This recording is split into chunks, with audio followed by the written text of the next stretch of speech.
Perkenalkan, nama saya adalah Atmaja dari kelas 12 IPA. Sekarang saya akan menjelaskan tentang kaidah pencacahan dan peluang. Jadi berikut adalah beberapa materi yang akan kita bahas ke depan. Pertama-tama saya akan membahas tentang pengertian kaidah pencacahan. Kaidah pencacahan adalah aturan membilang untuk mengetahui banyaknya kejadian atau objek-objek tertentu yang muncul. Dikatakan pencacahan karena hasilnya berupa sebuah bilangan cacah. Nah, pertama-tama saya akan membahas tentang aturan penjumlahan. Aturan penjumlahan ini digunakan untuk menghitung jumlah kemungkinan kombinasi beberapa objek yang terjadi secara terpisah. Nah, contoh soalnya adalah sebagai berikut. Sultan memiliki 3 mobil, 2 sepeda motor, dan 4 sepeda. Berapa cara Sultan dapat ke kantor dengan kendaraannya? Nah, perhatikan bahwa Sultan hanya dapat menggunakan salah satu kendaraan. Karena ya Sultan adalah hanya satu orang, jadi kan nggak mungkin dia menggunakan 2 kendaraan sekaligus gitu kan, nggak mungkin. Nah, jadi dengan aturan penjumlahan, banyak cara Sultan pergi ke kantor dengan kendaraannya adalah ada 3 plus 2 plus 4. Jadi totalnya adalah 9 cara. Nah, selanjutnya saya akan membahas tentang aturan perkalian. Nah, kaidah ini juga digunakan untuk menghitung jumlah kemungkinan kombinasi beberapa objek yang terjadi secara bersamaan. Nah, contoh soalnya itu adalah Chandra mempunyai 6 buah kaos, 5 buah kemeja, dan 4 buah celana panjang. Tentukan banyaknya variasi pakaian yang dapat dipakai Chandra. Chandra itu dapat memakai kaos, kemeja, dan celana panjang secara bersamaan. Jadi dengan aturan perkalian, banyaknya variasi pakaian yang dapat dipakai Chandra adalah 6 dikali 5 dikali dengan 4 sama dengan 120 variasi. Selanjutnya ada bilangan faktorial. Nah, bilangan faktorial ini memiliki rumus n aksen sama dengan n dalam kurung n-1 dalam kurung n-2 dan dalam kurung n-3 sampai 1 faktorial, dan 0 faktorial itu adalah 1. Jadi ini adalah contoh soalnya. Hitunglah nilai dari 10 faktorial dibagi dengan 4 kali 6 faktorial kali 6 faktorial. Nah, caranya adalah 10 faktorial ini akan kita pecah dan akan dipecah menjadi nilai faktorial pembagi yang paling besar, dan karena di sini nilainya adalah 6, jadi kita pecah sampai 6. Habis itu kita coret 6 faktorialnya ini pada pembagi dan pada yang tadi. Nah, terus kita hitung seperti biasa, kita bagi juga beberapa angka, misalnya 4 dengan 8 gitu kan. Nanti kita coret. Nah, terus kan sisa 2 kita coret lagi dengan 2, dan di sini karena ya itu tadi 4 kita juga pecah juga.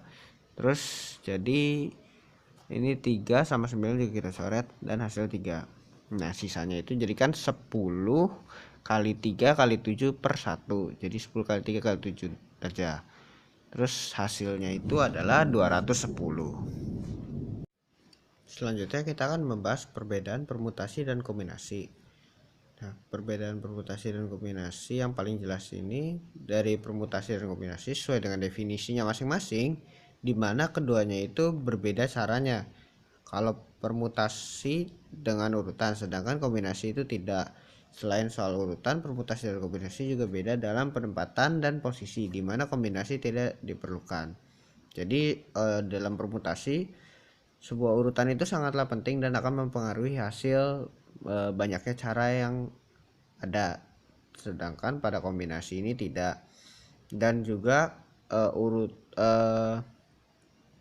penempatan dan posisi ini pada permutasi juga penting, sedangkan di kombinasi juga tidak penting gitu. Oke, jadi pertama-tama kita akan membahas tentang permutasinya terlebih dahulu. Dan yang akan kita bahas ini pertama adalah permutasi dengan objek yang berbeda.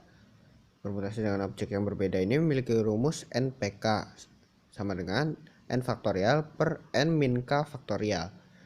N-nya ini sendiri adalah objeknya dan K-nya ini adalah objek yang akan disusunnya. Nah, kita langsung ke contoh soalnya aja. Nah, contoh soal yang pertama itu ada sebuah organisasi yang beranggotakan 8 orang ingin membuat susunan pengurus harian yang terdiri dari 4 posisi, yaitu ketua, wakil, sekretaris, dan bendahara. Berapakah kemungkinan peluang susunan panitia yang dapat dibuat? Nah, diketahui dari soal berikut, N-nya ini atau objeknya ini adalah 8. Terus R-nya atau K ini itu adalah 4, dan P-nya atau yang akan kita susunnya ini adalah yang akan kita cari gitu. Nah, sesuai dengan rumus yang tadi kita tinggal masukin aja nih. Terus jadi 8 P4 sama dengan 8 faktorial per 8 min 4 faktorial. Nah, sesuai cara yang sebelumnya kita gunakan juga pada bilangan faktorial. Nah, itu caranya sama. Nah, maka akan kita temukan hasil yaitu 1680. Jadi ada 1680 cara yang dapat dibuat untuk membuat susunan 3 pengurus harian dari 8 orang.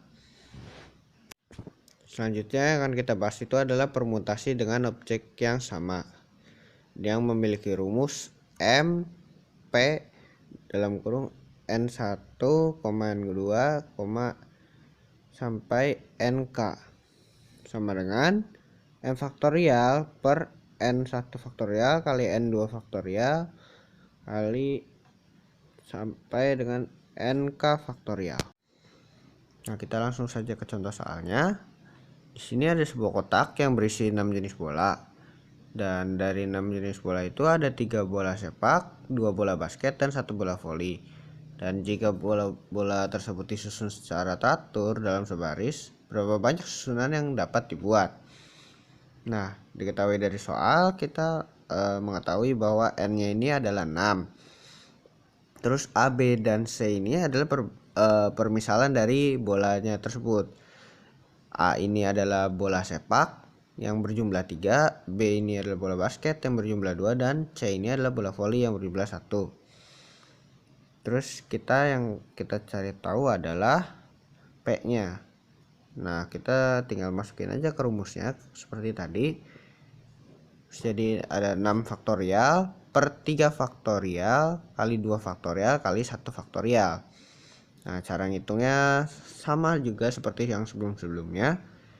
Terus dan setelah dihitung kita mendapatkan hasil 120/2 atau P-nya ini adalah hasil akhirnya adalah 60, dan susunan yang bisa dibuat dari 6 jenis bola itu adalah 60 susunan.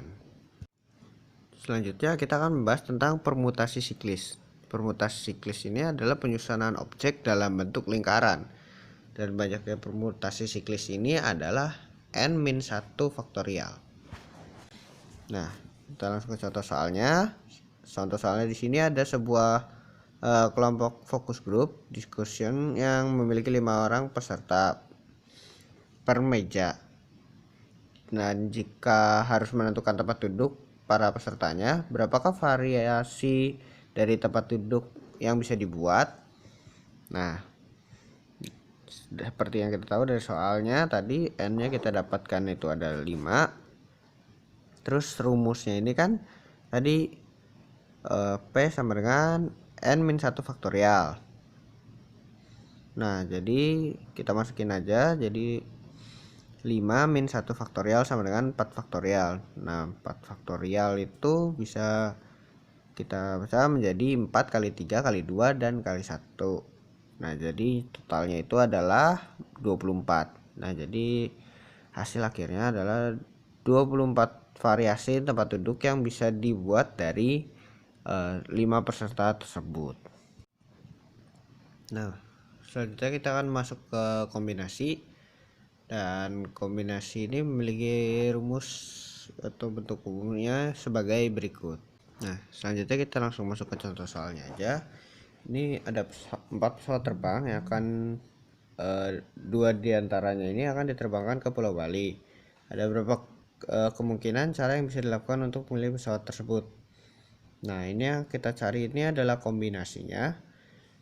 Nah, N-nya ini kita ketahui itu sebagai 4 dan R-nya juga kita ketahui di soal itu ada 2. Nah, 4 kombinasi 2 sama dengan 4 faktorial per 2 faktorial dikali 4 dikurangi 2 faktorial. Nah, cara menghitungnya sama aja seperti yang tadi sebelum-sebelumnya di permutasi, sama aja. Cuman kita beda di rumusnya aja sih sebenarnya di sini. Dan setelah dihitung itu kita akan mendapatkan hasil 6. Nah, jadi ada 6 cara untuk memilih pesawat yang akan diterbangkan ke Pulau Bali. Selanjutnya kita akan masuk ke materi peluang.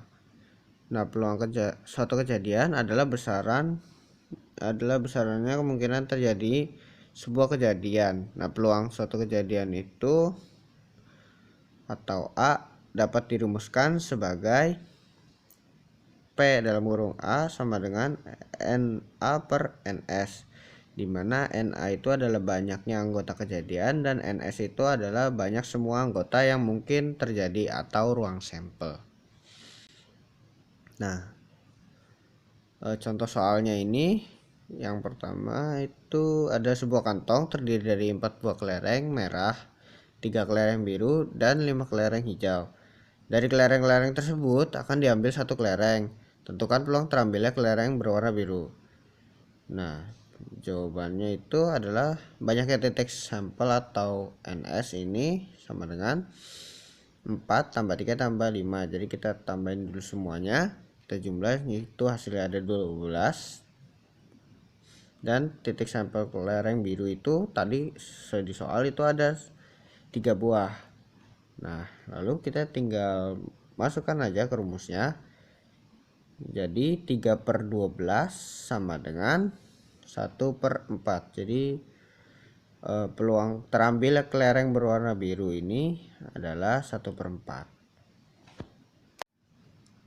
Selanjutnya kita akan membahas tentang komplement suatu kejadian. Jika peluang suatu kejadian itu adalah PA, maka peluang komplement kejadian A adalah P dalam kurung A pangkat C atau P aksen. Nah, rumusnya itu bisa dirumuskan sebagai PA pangkat C itu sama dengan 1 min PA. Nah, kita lanjut ke contoh soalnya. Sebuah kelereng diambil secara acak dari sebuah kantong yang berisi 6 kelereng merah, 7 kelereng putih, dan 2 kelereng biru.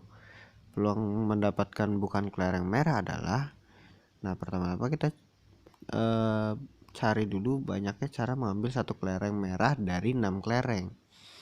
Nah, kita menggunakan rumus kombinasi di sini.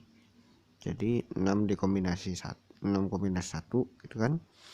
6 faktorial per 1 faktorial dikali 6 min 1 faktorial, dan hasilnya itu adalah 6. Nah, banyak. Terus kita juga mencari banyaknya cara mengambil 1 kelereng dari 15 kelereng. Nah, caranya kita kombinasiin lagi pakai rumus kombinasi tadi, itu 15 faktorial per 1 faktorial kali 15 min 1 faktorial. Nah, jadinya itu kan jadi 15 kali 14 faktorial per 1 faktorial kali 14 faktorial. Jadi ada 15. Nah, setelah itu baru kita masukkan ke rumusnya tadi. Tuh kita masukkan ke rumus peluang. Jadi peluang terambilnya bukan kelereng merah adalah P dalam kurung K pangkat C sama dengan 1 dikurangin N dalam kurung K per N per S. Nah, jadi sama dengan 1 min 6 per 15 sama dengan 15 per 15 min 6 per 15. Dan terus hasilnya adalah 9 per 15. Jadi peluang terambil bukan kelereng merah adalah 3 per 5. Selanjutnya kita akan membahas tentang frekuensi harapan. Frekuensi harapan kejadian A adalah peluang kejadian A dikalikan banyaknya percobaan, dan ditulis menjadi FA sama dengan PA kali N, dengan N yaitu adalah banyak dari percobaannya. Kita langsung masuk ke contoh soalnya aja. Ada sebuah dadu dilempar sebanyak 90 kali. Frekuensi harapan munculnya mata dadu 2 adalah, nah NK-nya ini adalah 1 karena mata dadu 2 itu hanya ada 1, dan NS-nya ini 6 karena semua jumlah semua mata dadu. Nah, N-nya ini adalah ya tadi percobaannya itu sebanyak 90 kali. Nah, terus kita masukin aja ke rumusnya. Frekuensi harapan yaitu PK kali N sama dengan NK per NS kali 90.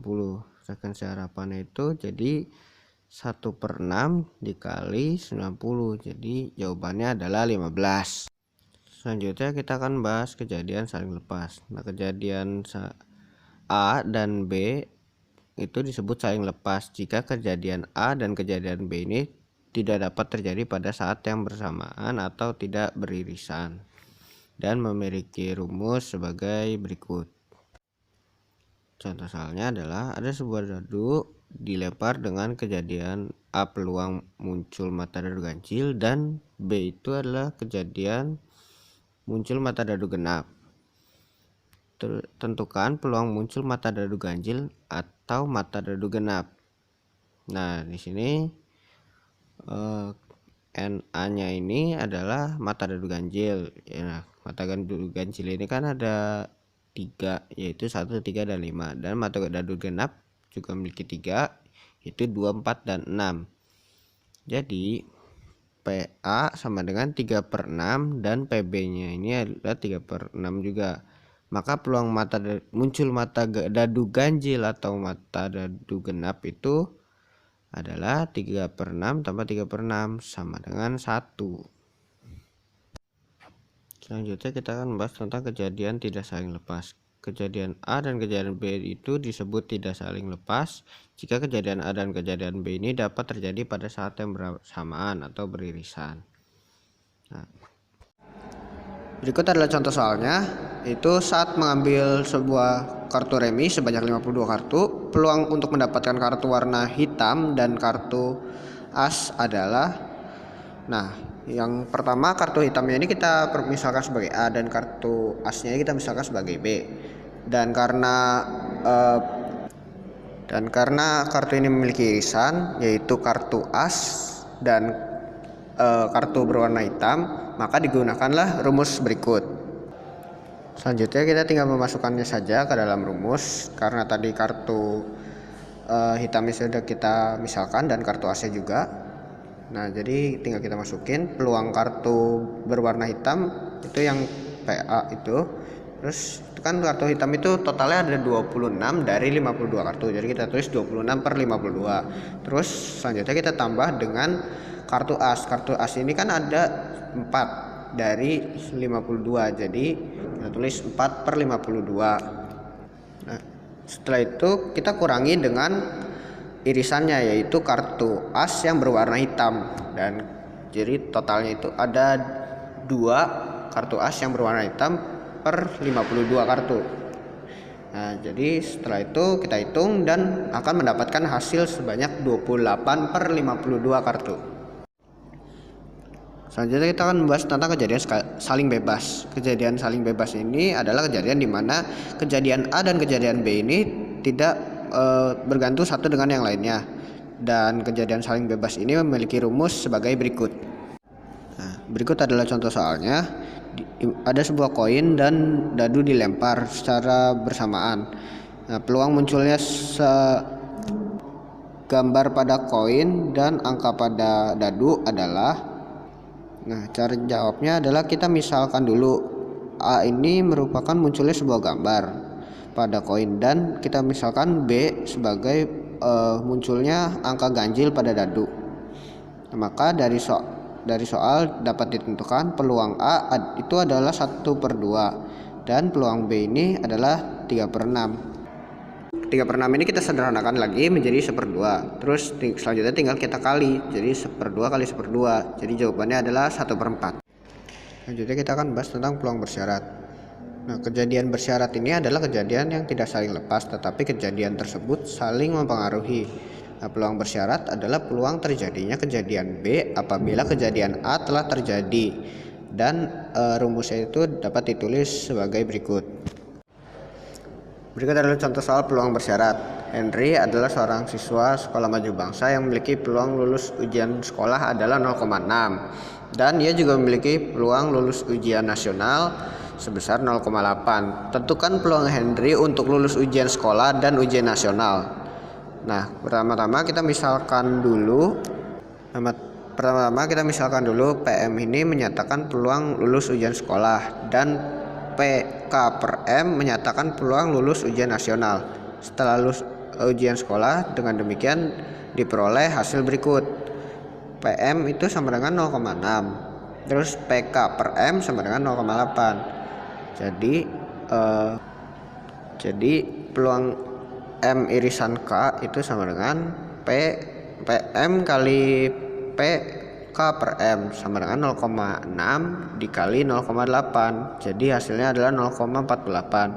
Nah, jadi peluang siswa tersebut lulus ujian sekolah dan ujian nasional adalah 0,48.